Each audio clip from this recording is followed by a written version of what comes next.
안녕하세요. 스토리밥 작가협동조합에서 마련한 사람의 전쟁 1, 2 출판 기념회 및 낭독회를 시작하겠습니다. 함께 해주셔서 감사합니다.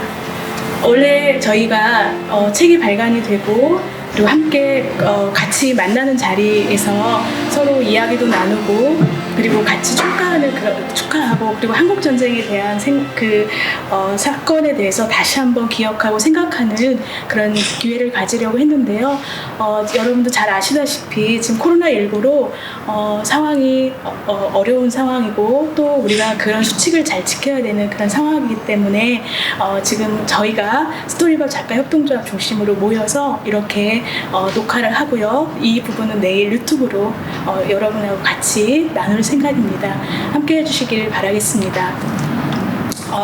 저희가 사람의 전쟁 1, 2를 출간하고 그리고 기념하려고 하는 이유는 70년 전 오늘 그러니까 내일이겠는데요. 한국 전쟁이 일어났고 그 한국 전쟁의 파고 그리고 그것에 대한 의미들이 여전히 지금 우리의 삶에서 지속되고 있고 그리고 분단의 상황에서 실제 우리가 지향해야 될 가치 그리고 함께 나아가야 될 평화와 공존의 공동체를 위한 하나의 작은 마중물이라고 생각해 주시면 감사하겠습니다. 그러면 오늘 낭독회 시작을 하겠습니다. 사람의 전쟁 발간 과정 및 융복합 프로젝트의 전체적인 개요를 함께 해주실 김병호 작가를 모시겠습니다. 모시겠습니까? 안녕하세요. 예, 안녕하십니까. 네, 이번 사람의 전쟁 1, 2를 준비하시다 고생 많으셨죠? 예, 많았습니다. 네, 어떤 발간 과정의 전체의 부분과 이 융복합 프로젝트의 그 설명에 대해서 전체적으로 좀 이야기해 주시겠습니까? 예, 이번에 우리 만든 책은 대전시와 대전문화재단이 진행하는 그 협업형 예술 창작 지원 사업으로 이제 선정이 돼서 진행됐고요. 한국전쟁 70주년을 맞아서 지금 여기서 우리가 살고 있는 우리 시각으로 한번 전쟁을 다시 돌아보자는 창작집입니다. 그래서 그 책 안에는 시, 소설, 또 르포, 동화, 희곡 그리고 문화설평까지 여러 가지 장르의 글을 같이 모두 그 전쟁을 소재로 또 주제로 하는 글들을 창작해서 한 권의 책으로 모았습니다. 네, 선생님 지금 보기만 해도 이 한 두 권 안에 굉장히 다양한 매체와 그 작가들과 그리고 분야가 이렇게 결합이 되고 크로스가 되고 있다는 생각이 드는데요. 혹시 이 책 제목을 사람의 전쟁으로 지은 이유가 있을까요? 제가 가위바위보에서 이겼습니다. 여러 가지 제목을 같이 검토를 하다가 그래도 여러 가지 중의적이고 또 이번에 우리가 전쟁을 바라보는 시각, 그러니까 좀 너무 무겁거나 또 이렇게 비극적인 시각을 약간 좀 비껴서서 좀 사람의 입장에서 바라보자는 취지에서 잡은 제목입니다. 네. 제가 쓴 소설의 제목이기도 합니다. 네. 그러니까 더 흥미가 더 가는데요. 예, 선생님 그러면 그 사람의 전쟁을 어떻게 읽는 것이 좋을까요? 좀 그 읽는 법, 사용법을 좀 알려주시겠습니까? 예. 1권은 전형적인 정통적인 활자책입니다. 활자책이고 그래서 뭐 화장실 갈 때 들어가서 보셔도 되고요. 예. 그리고 2권은 우리가 이제 멀티미디어 부분을 기획을 했는데 지금 이제 우리 1권에서 볼 수 있는 시를 이거 낭송으로 듣고 싶다 그러면 2권 책을 열어서 우리 아름다운 함순례 시인 사진 옆에 있는 QR 코드를 이렇게 핸드폰으로 갖다 인식시키면 갑자기 마술처럼 함순례 씨가 튀어나와서 시를 읽기 시작합니다. 네. 한번 해보실까요? 지금. 그리고 또 우리 전쟁 당시 대통령과 관련된 희곡이 있습니다. 희곡도 그 옆에 QR 코드를 딱 인식시키면 배우 두 분이 딱 나와서 아주 멋진 낭독 공연으로 연극을 감상하실 수 있습니다. 그리고 또 가요에 대한 부분도. 그렇죠. 일단 뭐 동화는 그림으로 한번 다시 구현해서 다시 음미할 수 있는 기회가 있고요.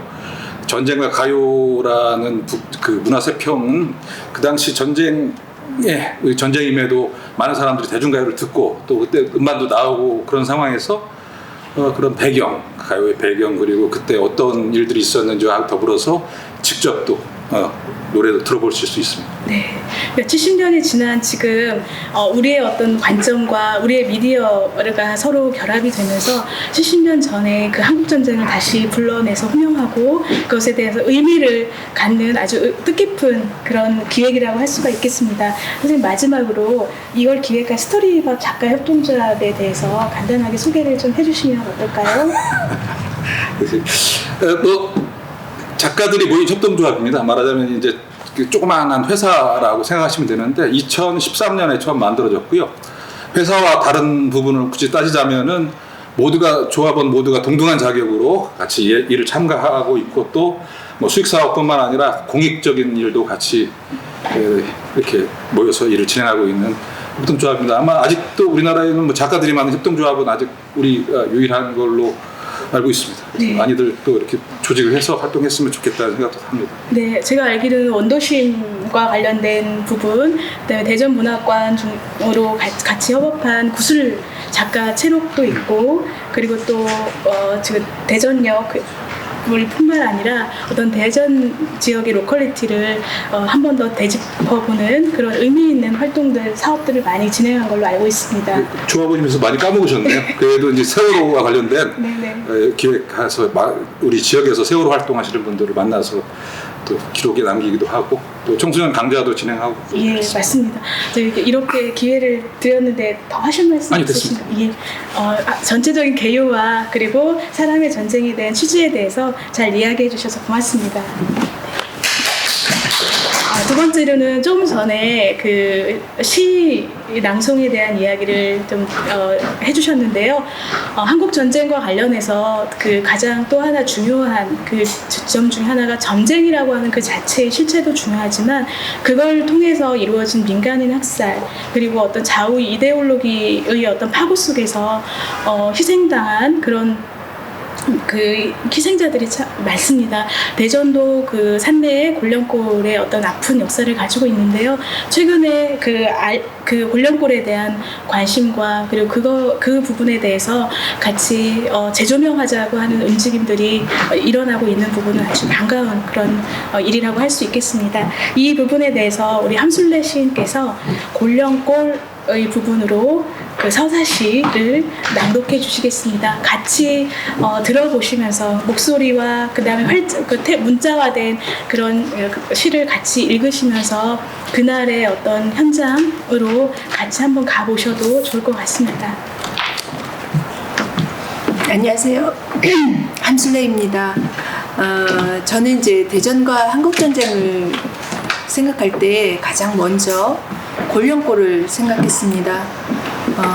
너무나도 그 전쟁의 그 비극과 폭력이 드러나는 그런 장소이고, 그리고 우리가 대전에서 시인으로 살면서 꼭 기억하고 기록해야 하는 그런 곳이었기 것으로 제가 평소 생각해 왔기 때문에 이번 작업을 수행할 때도 저는 곤령골에 대한 서사시를 쓰게 되었습니다. 일부분만 낭독해 드리겠습니다. 1950년 6월 27일 새벽 2시 비밀리에 대전으로 피난 온 이승만 대통령과 정부 강요들, 대전은 임시 수도가 된다. 같은 시간 보도연맹원과 여수 순천 사건 관련자들은 인적 드문 남대전 나들목 근처 낭월동 골짜기로 끌려갔다. 전깃줄로 굴비 엮듯 손과 손이 묶인 채 군트럭에 실려 끌려간 이들을 살기 뛴 헌병대와 경찰이 맞이했다. 꿈이 아니었다. 친일과 득세, 권력 고착과 반공, 더 이상 독립 시민을 꿈꿀 수 없었다. 자주와 정의, 더불어 평등한 오늘과 내일, 이런 것이 옳은 것이라 생각했다. 옳은 길이면 기꺼이 가야 한다고. 적어도 나살궁리만 하지 않았으니 크게 잘못한 건 아닌 거야 생각했다. 그래, 그렇다 해도 죽은 듯이 살지 못해 미안하다. 술수를 앞둔 이 아비를 목 빼고 기다릴 개성아, 내 아들 개성아. 빨갱이 자식, 애비 없는 자식, 어떤 멸시와 핍박에도 굴하지 말거라. 어머니와 누이 잘 살며 잘 살펴 강건하게 견뎌야 하느니 미안하고 또 미안하다. 아버지, 어머니, 노심초사 걱정만 끼친 불효자식, 열흘 전 면회 오셔서 뵌 것이 마지막입니다. 죄송합니다. 이건 정말 내가 꿈꾸는 오늘이 아니다. 내일은 더더욱 아니지. 지독한 여름이었다. 여름인데도 살을 파고드는 한기. 총성이 연이어 골짜기를 흔들어댔다. 전쟁이란 비상시기를 틈타 법적인 절차도 없이 왜 죽어야 했는지. 죽어도 죽을 수 없는 혼들이 행방불명.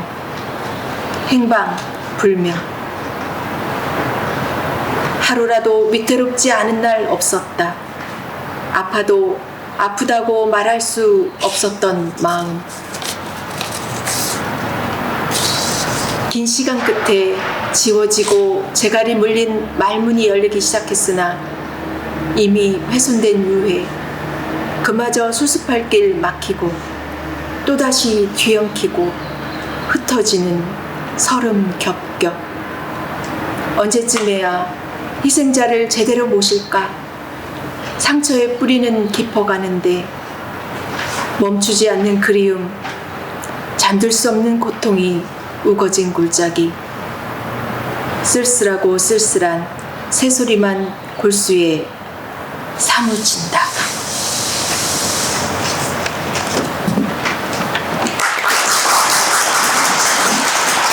밖에 비가 오는데요. 이렇게 목소리로 들으니까 더 다른 느낌으로 우리의 마음에 스며들었습니다. 감사합니다. 다음으로는 지금 이제 골령골과 관련해서 앞으로 대전 지역 예술가뿐만 아니라 제도적으로도 많은 그런 그 후속 움직임들이 있어야 될 것 같은데요. 그런 지금의 어떤 분위기 이전에 아주 오래전 20년 전부터 그 골령골과 민간인 학살을 꾸준히 이 부분에 대해서 취재하시고 탐색하고 그리고 그 부분에서 100건 이상의 관련 기사를 써오시고 이 분야에 지속적으로 귀한 관심을 갖고 계시는 오마이뉴스 심규상 기자님을 청해서 한국 전쟁과 골령골이라고 하는 그 이야기를 듣고자 합니다. 선생님 나와주세요. 네. 이제 한 20년에 많은 이야기 그리고 많은 사건들도 경험하셨고 또 하는 과정에서 어려운 부분도 있으셨을 것 같은데요. 그런 부분까지 포함해서 편하게 자유롭게 이야기해 주시면 감사하겠습니다. 예, 감사합니다. 예, 오마이뉴스 심규상 기자입니다.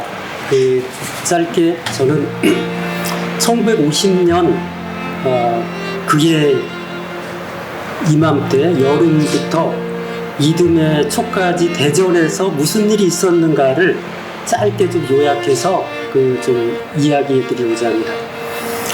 1950년 6월 25일 그 전면적인 전쟁이 터지죠. 그리고 아까 앞서 시에서도 말씀 나온 것처럼 6월 27일 오후 2시에 이승만 대통령이 대전으로 피난을 옵니다. 부산까지 갔다가 다시 너무 멀리 피난왔나 해서 대전으로 다시 되돌아오죠. 근데 이승만 대통령이 대전에 도착해서 가장 먼저 한 일이 여러분 무엇인지 아십니까? 바로 민간인에 대한 처형, 학살을 지시한 것이 처음입니다. 당시 기록을 보면 27일 대통령 특명에 의해서 보도연맹원들을 모두 끌어다가 처형해라 라고 대통령이 특명을 내렸다라는 증언이 있습니다. 두 번째 한 일은 지금 충남도청 옆에 있는 충남도시사 관사에 대통령이 기고를 하면서 서울을 사수하라라는 기만적인 방송을 하게 됩니다.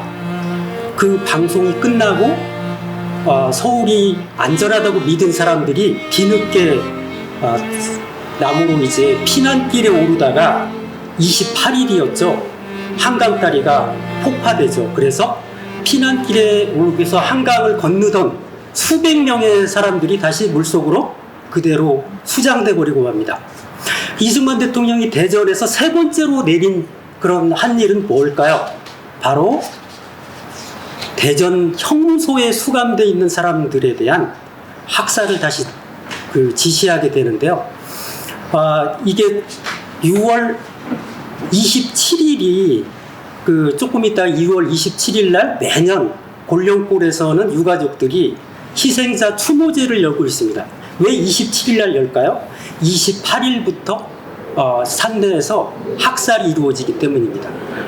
3일 동안 약 1,400명이 끌려가서 보도연명들이 처형되어 있고요. 7월 초부터는 형무소에 수감되어 있는 1,800명이 처형이 됩니다. 다시 7월 16일, 17일 중순까지 또 3,000여 명이 끌려가서 처형이 돼서 7월 중순까지 최대 7,000여 명이 희생당하게 됩니다. 이승만 대통령이 대전에서 한 세 가지의 지시에 의해서 사라진 목숨들입니다. 여러분, 대전에서는 7월 달에 끔찍하고 참혹한 대전 전투가 열립니다. 7월 14일부터 20일까지 일주일간 있었던 전쟁입니다. 미군 8사단 산하 8군 산하 24사단 부대하고 인민군 1사단 1사단의 1군 산하의 3, 4사단이 전면전을 대전 시가지에서 붙습니다. 이 전쟁은 전쟁사에 되게 여러 페이지를 걸쳐서 소개되고 있는데요. 가장 한국전쟁을 통틀어서 참혹한 전투였다고 기록을 하고 있습니다.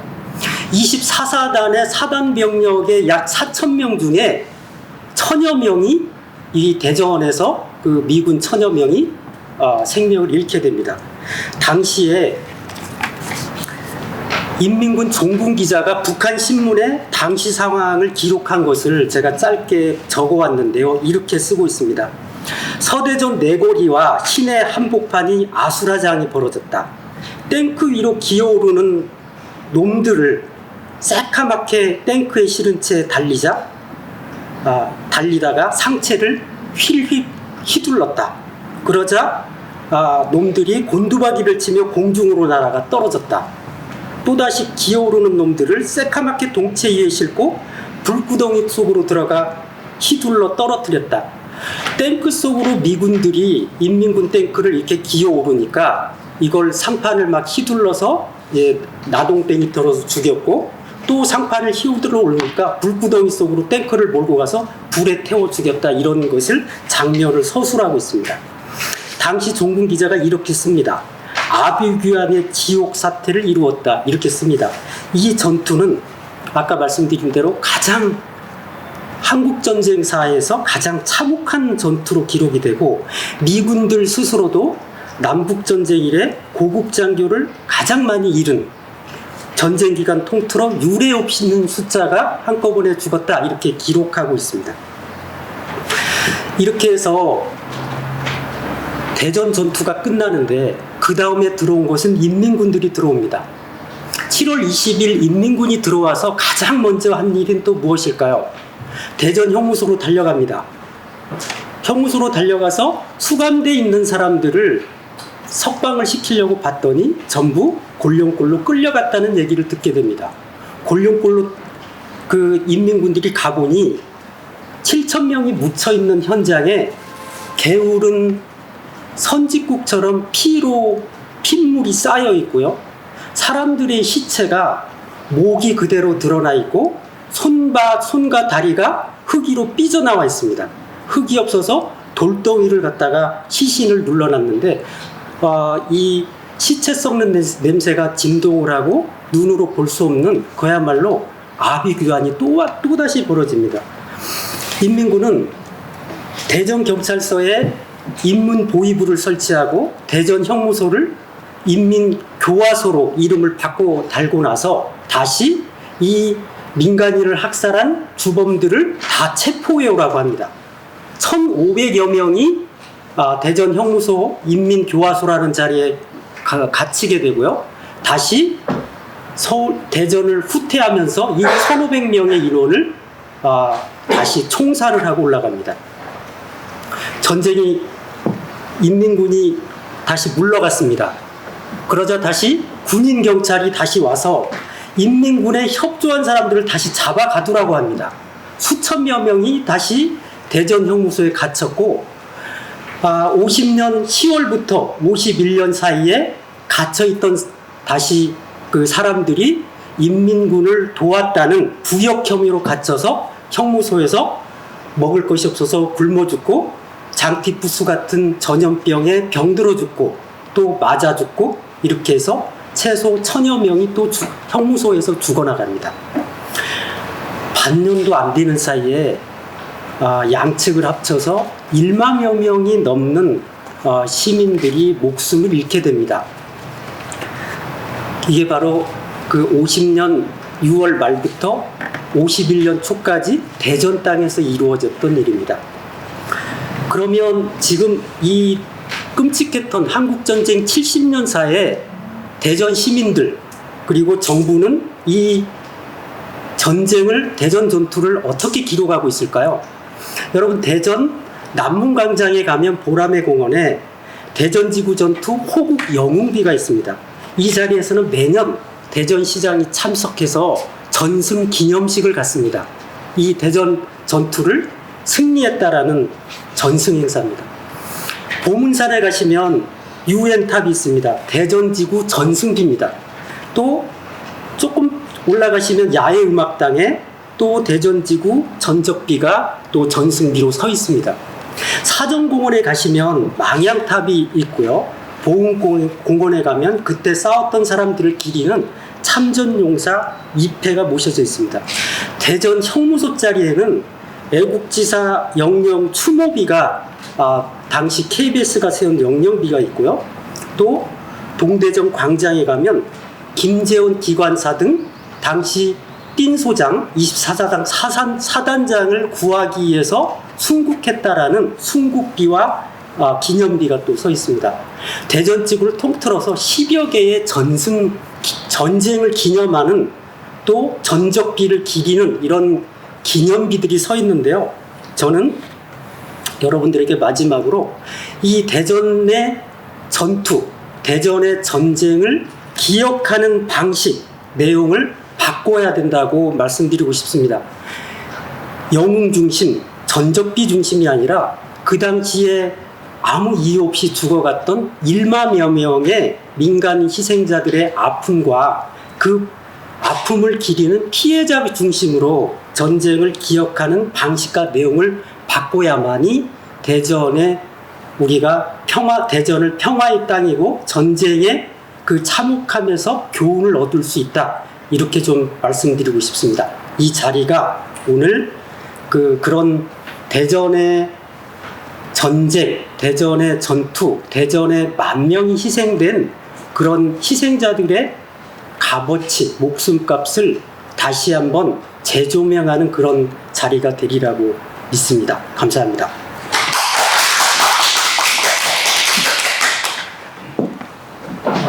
네, 지금까지 심규상 기자님의 그 골령골과 한국전쟁에 대한 이야기를 들어봤는데요. 실제 골령골과 관련해서 그 다큐멘터리도 있습니다. 세상에서 가장 긴 무덤이라는, 무덤이 길다라는 이 상징성이 굉장히 아프게 다가오는 그런 제목인데요. 그 부분도 같이 한번 살펴봐도 좋을 것 같습니다. 다음으로는 그 소설 낭독이 있을 텐데요. 소설이 가지고 있는 가장 큰 힘 중에 하나는 내러티브, 그리고 우리가 사실이라고 믿는 이면의 어떤 공백이나 틈에 대해서 다른 시각을 보여준다는 점에서 의미 있는 그 장르인데요. 그 부분을 지금 써주신 조영효 작가를 모시고 간단한 창작 배경과 그리고 일부분의 낭독을 듣기로 하겠습니다. 부탁드립니다.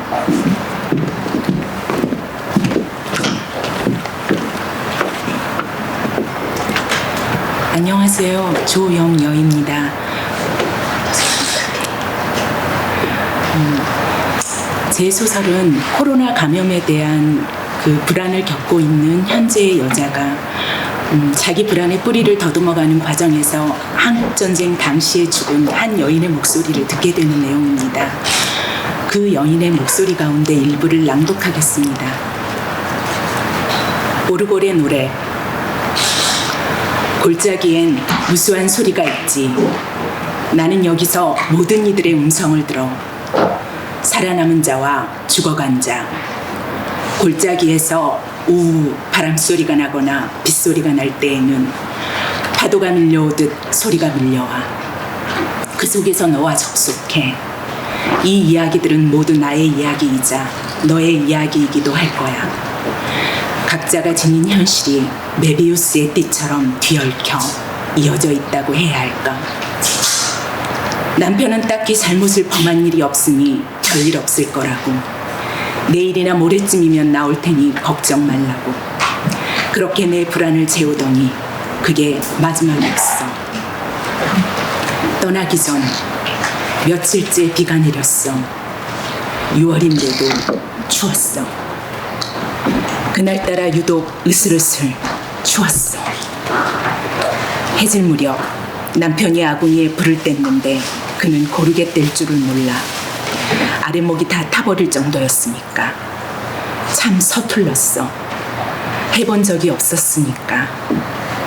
그래도 절절 끓는 아랫목 그 밤이 좋았어. 장마철 비릿한 냄새가 다 지워지고 오랜만에 본 남편의 따뜻하고 선한 눈빛. 꿈이 좌절되고 분노와 절망으로 일그러져 있던 그의 눈이 처음 본 그날처럼 따뜻했거든. 그런데 그게 끝이라니. 기이한 일도 모두가 겪으면 순식간에 평범한 일이 되어버려. 위로라면 그것이 비단 나만 겪는 일이 아니라는 사실일까. 그냥 세상이 그런 거라고. 어제 곁에 있던 한 사람이 오늘 문득 사라지는데 곧 아무렇지도 않게 익숙해져 갔어. 사람들은. 너무 고통스러우면 오히려 놓아버리게 되나 봐. 무감각하고 멍한 채로 밥을 짓고 빨래를 하고 아무렇지도 않은 척 그렇게 쉴 틈 없이 도망쳐야 했어. 그러다 문득 냇가에서 빨래를 하다가 동네 아주머니가 무심코 뱉어버린 말에, 그래도 빨갱이가 아니라 제 남편은 무사히 살아 돌아왔다는 그 말에 방망이로 빨래를 두드리다가 그게 남편이 만든 엉성한 나무 방망이였다는 걸 본 순간 미웠어. 모든 게 갑자기 다. 죽은 그이나 살아 돌아온 그들이나 그들의 아내나 거기 그렇게 퍼질러 앉아 아무 소리도 못하고 있는 나나 그냥 모든 게 다 미워서 부서져 버릴 때까지 서름에 북받쳐서 방망이질을 했어.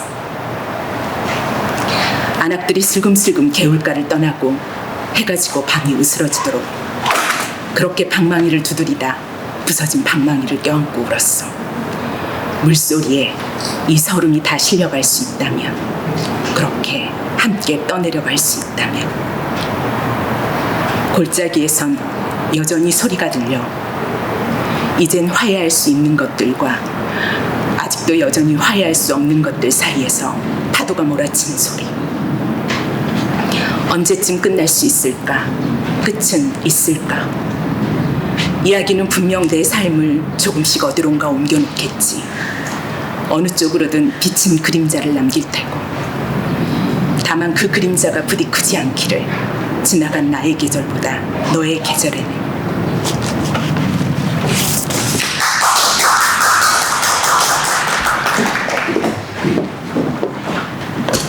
네, 그 소설의 낭독의 목소리와 같이 소설을 들으니, 그리고 읽을 어떤 여러분들도 이 참혹한 슬픔과 정서를 같이 느껴보시면 좋을 것 같습니다.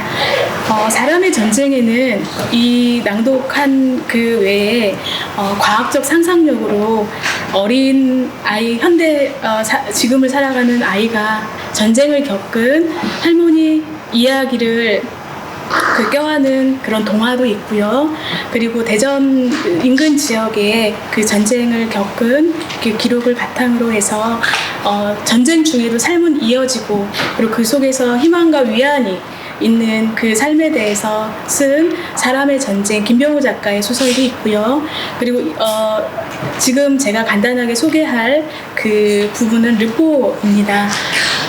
여기 백민정 작가의 그의 목소리는 합도병으로 교복 입고 전쟁에 참전했던 그 구체적이고 실제적인 전쟁의 이야기라면 제가 지금 낭독해드릴 그 그녀의 목소리는 12살 연축동에 사는 12살 소녀가 그 전쟁을 겪었던 그 회고담을 구술체록에 근거해서 쓴 내용입니다.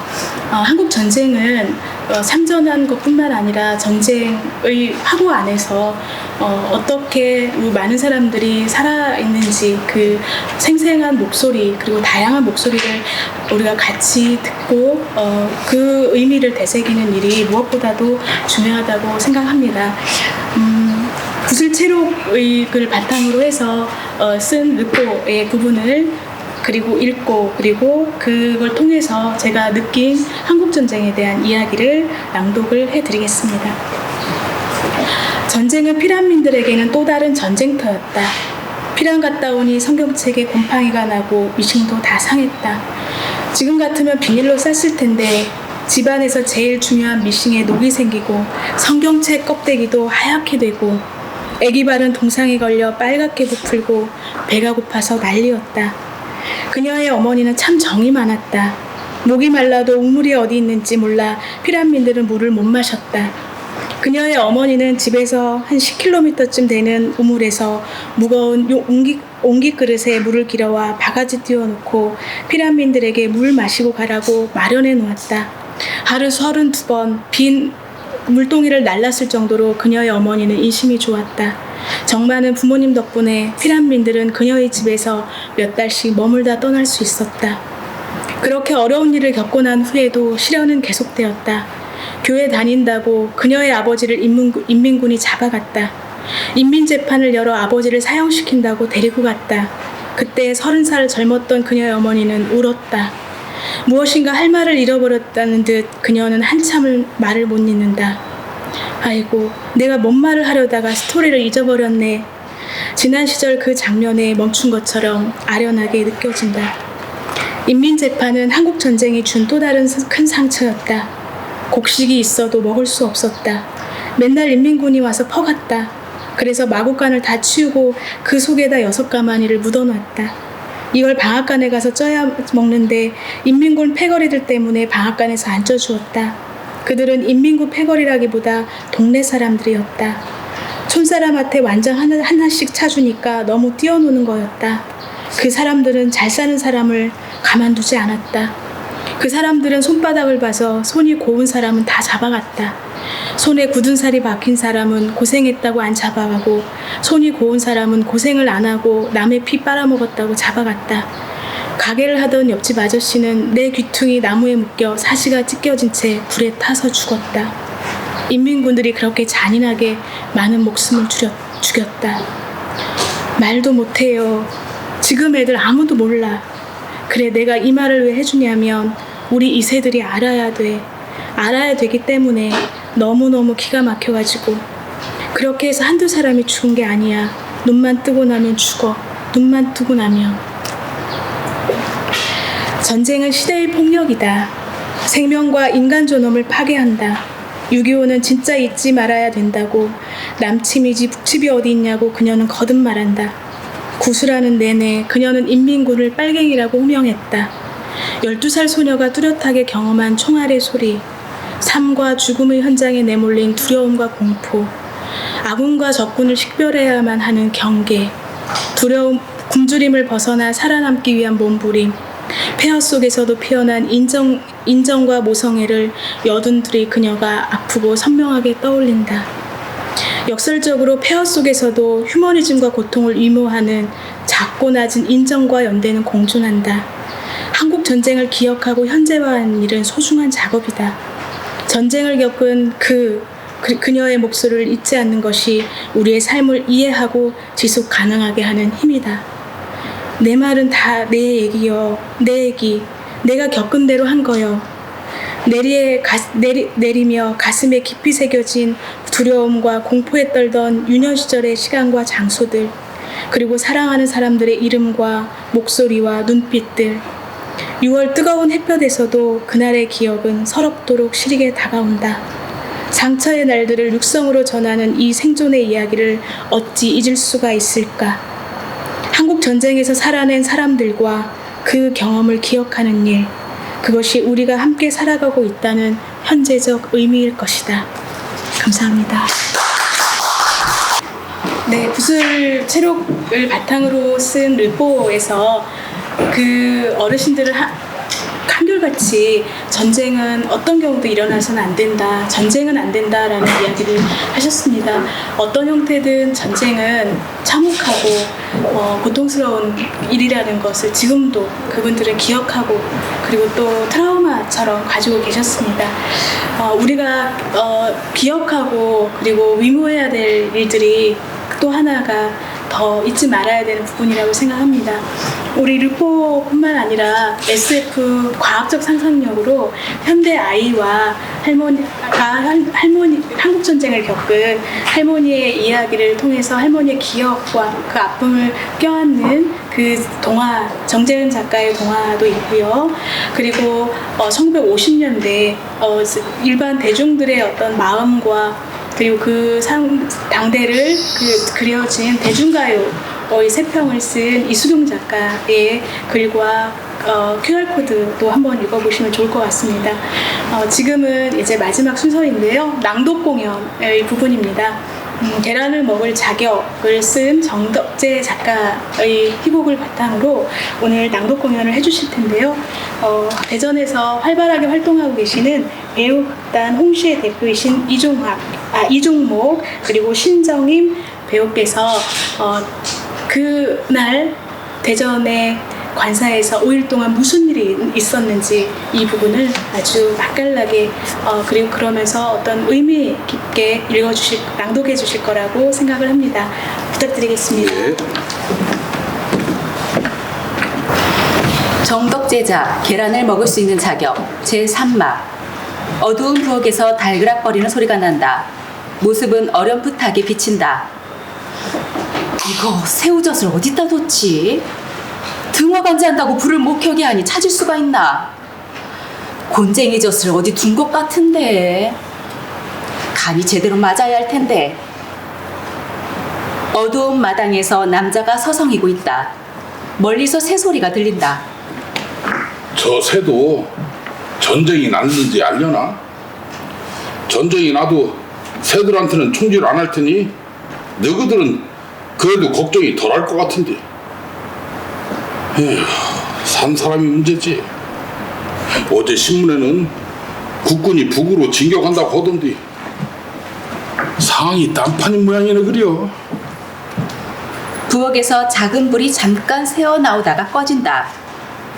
잠깐 불을 킨 건 괜찮겠지? 대통령 음식하느라 그런 거니까.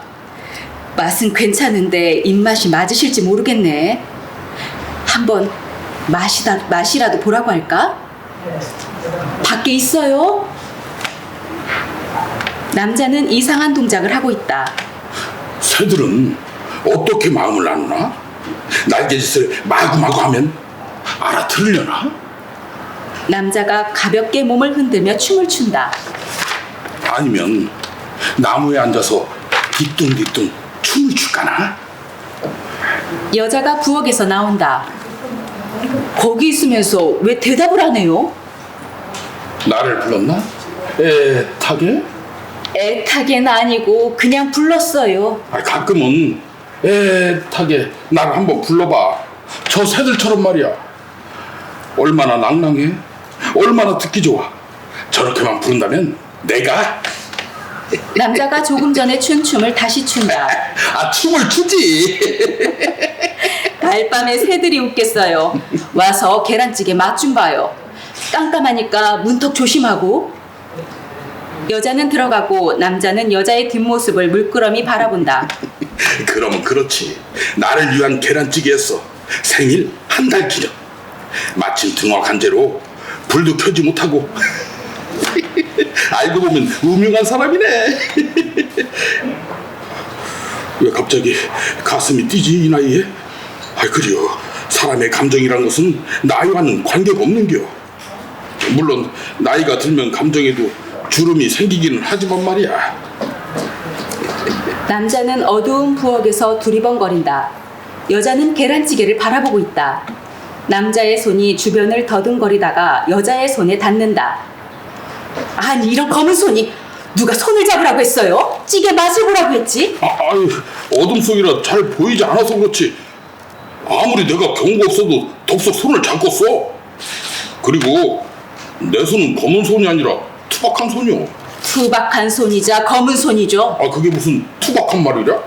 손을 쉽게 잡히지는 않는단 말이에요. 그거야 알 수 없는 일이지. 감정이 그렇게 두부 자르듯이 되는 것은 아니라고. 계란찌개만 해도 그렇지. 당신이 계란이라고 세보잔 말이야. 새우젓은 없고 계란만 끓이면 맛이 없잖니. 그럴 때 필요한 게 뭐야? 당연히 새우젓이죠. 그러니까 내가 필요하다는 거 아니야. 지금 자신을 새우젓이라고 생각하는 건가요? 그렇지. 계란과 새우젓의 관계를 생각해 보라고. 뗄래야 뗄 수 없는 관계이지 않나? 그렇긴 하죠. 새우젓이 없으면 계란찌개 맛이 맹하겠죠. 그렇지만 새우젓도 종류가 많잖아요. 5월에 담근 오젓, 6월 산란기 새우로 담근 육젓, 7월이면 차젓, 초가을에 자아로 담근 젓은 자하젓, 가을에 담갔다고 해서 추젓. 다 같은 새우젓이라고는 하지만 맛 차이가 오묘하거든요. 새우젓도 새우젓 나름이라는 거죠. 그럼 난 뭔 젓인가? 쉰내나는 젓이니까 쓸데없는 소리 말고 마시나 봐요. 남자가 찌개 맛을 본다. 여러 번 떠먹는다. 역시 손맛은 팔도 어디에 내놔도 빠진다니까. 뭐라고요? 빠지지 않는 게 아니라 빠진다고? 아니 너무 맛있어서 많이 헛나왔네. 어디 내놔도 빠지지 않는 맛이야. 기가 막히네. 술 한 잔만 있으면 금상첨화인데. 술 한 잔 드려요? 술이 있어? 이 야밤에? 밤이든 낮이든 전쟁통이든 아니든 술은 항상 있지 않나요? 있을 만한 곳이면 어느 곳이나 한 잔만 드릴게요. 혹시 대통령도 찾을지 모르니까. 그 양반이 술 마실 자격이 있는 사람이야? 그것도 전쟁통에 말이야. 밭을 갈고 한 잔, 모내기하고 한 잔, 마늘을 캐고 한 잔, 이렇게 뭔 일을 한 다음에 한 잔을 마시는 거지. 그 양반이 한 게 뭐 있다고. 열차 타고 편히 도망온 것밖에 더 있냔 말이야. 그것도 10,000원짜리 기관사 덕분에 내려온 거지. 서울에 사람들 모두 남겨두고 혼자 도망을 와? 10,000원짜리 기관사라는 게 뭔 말이래요? 열차에 10,000원을 태우고 데려왔단 말이야. 그나저나 한 잔 먹고 얼른 차에 쓰겄네. 내일은 또 뭔 일이 있을 줄 알고. 그러게요. 내일은 무탈해야 할 텐데.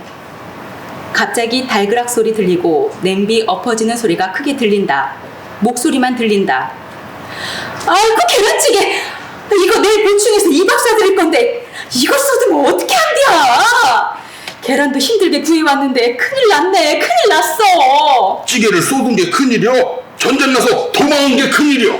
피나는 양반한테 계란찌개 하나 대접도 못하는 것도 큰일이지. 큰일.